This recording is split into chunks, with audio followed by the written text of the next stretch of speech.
এইরকম দেখায় আপনাদের খোঁজ নেন, আমি যদি না বলি এখান থেকে বাইরে যেতে পারবেন না স্যার।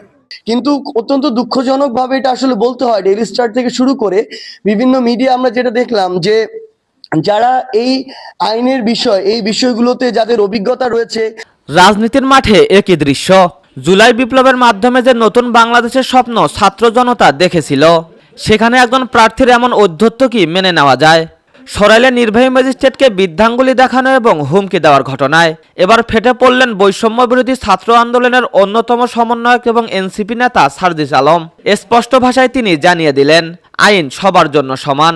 রুমিন ফারহানার এই বেয়াদবির কঠিন বিচার হতে হবে। নতুন বাংলাদেশে কোনো ধরনের ভিআইপি কালচার বা প্রশাসনের কর্মকর্তাদের উপর গুন্ডাতন্ত্র চলবে না। রুমিন ফারহানা সেই ধৃষ্টতার সার্জিস আলমের বজ্রকণ্ঠ। সব মিলিয়ে কি হতে যাচ্ছে রুমিনের ভাগ্যে, বিস্তারিত থাকছে প্রতিবেদনে।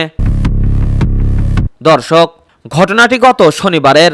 সরাইলের নোয়াগাঁও এলাকায় নির্বাচনী আচরণবিধি লঙ্ঘন করায় ভ্রাম্যমাণ আদালত পরিচালনা করতে যান নির্বাহী ম্যাজিস্ট্রেট শাহরিয়া হাসান খান।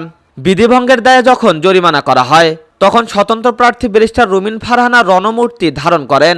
ভিডিওতে দেখা যায় তিনি ম্যাজিস্ট্রেটের দিকে তেড়ে গিয়ে বলেন, আমি না বললে এখান থেকে বের হতে পারবেন না স্যার, মাথায় রাখবেন। প্রকাশ্যে জনসভায় একজন বিচারিক ক্ষমতা সম্পন্ন কর্মকর্তাকে বৃদ্ধাঙ্গুলি দেখানো এবং হুমকির সুরে কথা বলার এই চিত্র সামাজিক যোগাযোগ মাধ্যমে ছড়িয়ে পড়লে দেশ জুড়ে সমালোচনার ঝড় ওঠে।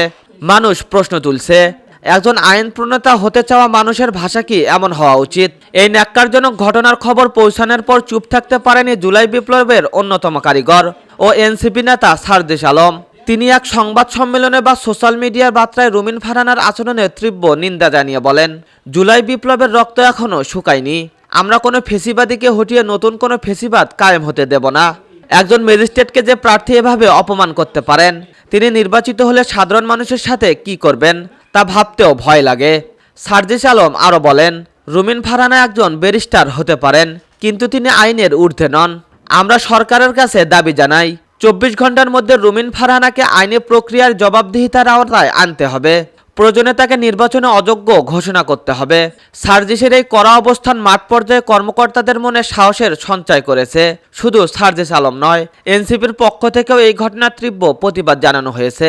ছাত্র সমাজের দাবি, নতুন বাংলাদেশে কোনো রাজনৈতিক নেতার দাপট সহ্য করা হবে না। প্রশাসনের কর্মকর্তা বলেছেন, সার্জিস আলমের এই সাহসী সমর্থন তাদের কাজ করতে আরও অনুপ্রাণিত করবে। অন্যদিকে রুমিন ফারহানা এখন চতুর্মুখী চাপের মুখে। একদিকে নির্বাচন কমিশনের তদন্ত, অন্যদিকে ছাত্র সমাজের বিচার দাবি। সব মিলে তার রাজনৈতিক ক্যারিয়ার এখন বড় সংকটে। তো দর্শক, সার্জিস আলমের এই দাবি কি সরকার বাস্তবায়ন করবে? ব্যারিস্টার রুমিন ফারহানা কি পারবেন তার এই আচরণের যথাযথ জবাব দিতে? আপনার কি মনে হয়, একজন ম্যাজিস্ট্রেটকে অপমান করার জন্য কি রুমিন ফারহানার কঠিন সাজা হওয়া উচিত? আমাদের কমেন্ট বক্সে আপনার মতামত জানান। খবরের সব আপডেট সবার আগে পেতে আমাদের চ্যানেলটি সাবস্ক্রাইব করে বেল আইকনটি চেপে রাখুন। ধন্যবাদ।